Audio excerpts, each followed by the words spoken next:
wasu na a cikin duniya wasu na makabarta, wani ya ɗauru ɗinta wani na kyamarta.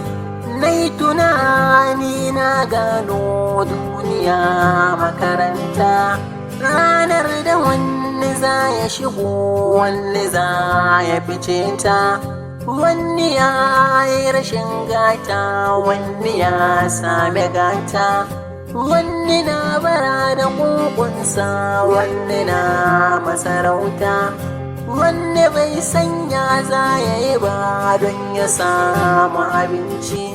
Masu hali na kallonsa sun kabar shakunci, ba su son ya ji daɗi su sun fi son ya ji daci. Wasu masu kuɗi yanzu ba su tsoron mahalicci, sun manta Allah shi mai wadata shi ya yau mabukaci. Mu ma talakawan hakika akwai matsaloli gare mu, muna nuna hasada da kishi ga wanda ban san ya fi mu. Idan ya yi gina a gefe mu ce baya ƙaunar garinmu, muna yin yabo nai da ƙari idan ya yi kyauta gare mu. Idan mun shigo majalisa mu ce bai da rana gare mu. Duniya makaranta, duniya makaranta, tunani nake akan halayen da rayuwa ke shiga. Muna lalube cikin duhu mu rasa hanyar shiga.